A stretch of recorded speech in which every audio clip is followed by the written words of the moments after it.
வணக்கம். நான் உங்கள் சேஷாத்ரி. மேடவாக்கம் அரசு பள்ளியில் படிக்கிறேன்.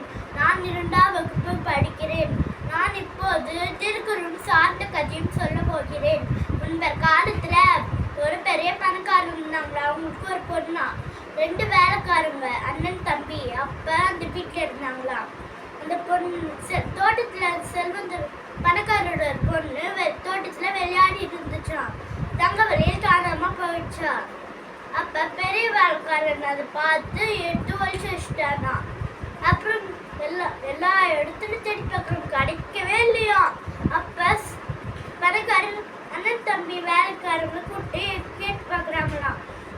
ஃபர்ஸ்ட் அண்ணனை கூட்டி கேட்டு பார்க்குறாங்க, தம்பி நீ பார்த்தியாப்பா?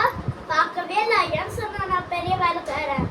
சின்ன வேலைக்காரன், தம்பி நீ பார்த்தியாப்பா அப்படின்னு கேட்கலாம். பார்க்கவே இல்லையா. ஒரு நிமிஷம் இருங்க ஐயா. அண்ணா நீ எடுத்து வச்சுருந்தா கொடு அண்ணா. நம்ம எப்பத்துல இருந்தோ இந்த வீட்டில் இருக்கோம், நம்ம முதலாருக்கு நம்ம துரோகம் செய்யக்கூடாது. நீ எடுத்து வச்சுருந்தா கொடுத்துரு அண்ணா.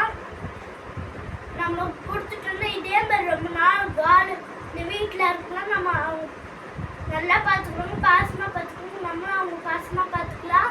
நீ எடுத்து வச்சுருந்தா கொடுத்துரு அண்ணா. அப்புறம் அந்த அண்ணனும் எடுத்து கொடுத்துட்டான். தப்பு உணர்ந்து அவனும் எடுத்து கொடுத்துட்டான். அப்புறம் என்ன சொல்லணும்னா, நம்ம நல்ல ஒழுக்கத்தையும் நம்ம கற்றுக்கணும். திருக்குறள். நன்றிக்கு வித்தாகும் நல்வொழுக்கம் தீயொழுக்கம் என்றும் விடுமை தரும்.